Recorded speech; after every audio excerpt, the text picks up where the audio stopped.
You got limits, man. Whoa. Okay, calm down. Tara, thank you for joining. And what can you tell us about the situation on the ground? What's happening right now is being described as a pogrom. I'm going to quote B'Tselem, the Israeli human rights organization, who said the Jewish supremacist regime carried out a pogrom in the villages around Nablus. This isn't loss of control. This is exactly what Israeli control looks like. The settlers carry out this attack. The military secures it. The politicians back it. It's a synergy. So can you tell us about this pogrom happening right now? Right. They said that this is exactly what Israeli control looks like, but it's exactly what the establishment of the Zionist state has looked like for Palestinians since 1947, since Zionists were allowed to build settlements on stolen Palestinian land by the British, who were colonizing Palestinian land before Zionists did.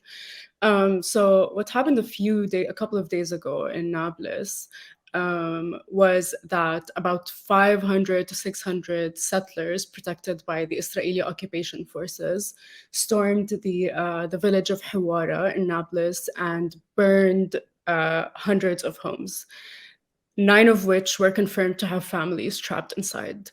They burned hundreds of vehicles, they burned shops, and in the middle of actively conducting this genocide, they took a break for their evening prayer, surrounded by IOF soldiers, and then they just went back.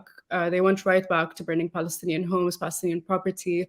At least 400 people are confirmed to be injured because of what these Zionist settlers have done. These settlers stormed several villages inside the occupied city of Nablus. They stormed Hawara, they stormed Za'atara, as well as outside of Nablus, they also stormed Ariha, and now Ariha is under siege by the Israeli occupation forces. Here's just one article about the man who was killed. His name was Sameh al-Aktash. Let's see if you could just share the screen, Brad. Or there it is. Yeah.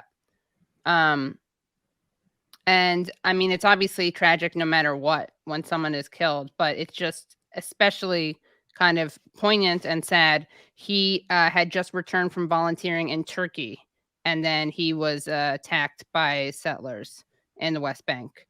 And he was 37, and he was from Satara in the occupied West Bank, which is near Nablus. And he has two children, I believe. And so those were left without a father who was martyred. Like, this is being framed by many people as some sort of right-wing, Zionist extremist one-off type of thing that never really happens, or it's being framed as like a result of the recent election of a right-wing government, or as Netanyahu's legacy, but it's not. This is the legacy of the establishment of the Zionist state itself. This is how the state itself was established, how the Nakba began since 1948.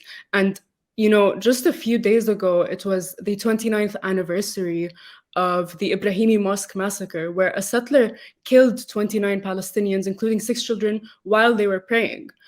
So this violence from settlers who are not, soldiers in the Zionist forces is something that is, part and parcel of the Zionist state, and part and parcel of Zionism and settler colonialism on Palestinian land. What else do you think people need to know? Are you in touch with people in Palestine right now? Have they shared their sense of what it's like right now? I mean, I totally hear what you're saying, that this is being portrayed as more of an exception than it is, but it's a heightening, right, of things that already existed? This is a heightening, and it's a response to increased popular resistance from Palestinians.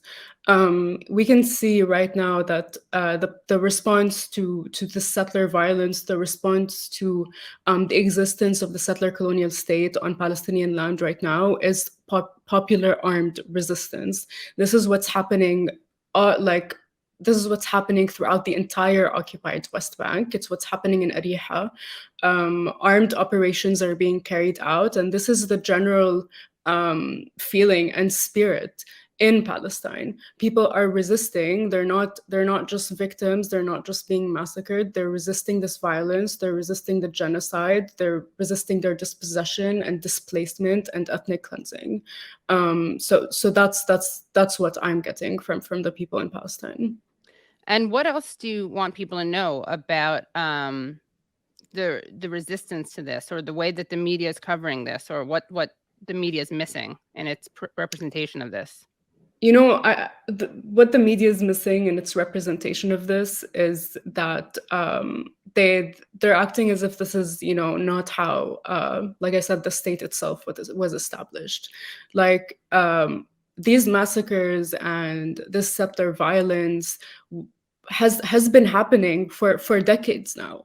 It happened within the borders of what is now called Israel in the 1948 territories, when the British allowed Zionist settlers to build their own militias and expel Palestinians from their villages and settle in and squat in their homes.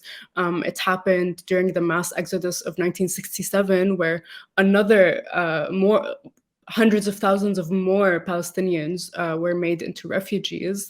It happens when Gaza gets bombed by Israeli airstrikes. Whenever there's an election and they want to get votes by bombing an open air prison that's under an air, land, and sea blockade. So what's missing is framing this within the larger context of a settler colonial state existing on stolen land that's built on dispossession. It's built on the genocide of the Palestinian people. And without this context, then we don't really understand what's actually happening in Nablus or in Ariha or in in the Sharfat refugee camp, for example, which was under a blockade just a few months ago. And here's one of the videos that we have of the houses, of the buildings.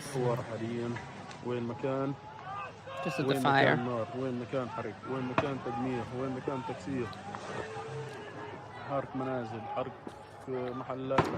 And there's been no, I believe a handful of people were arrested, and then the rest of them, but I think one may be in custody, but all were released right away.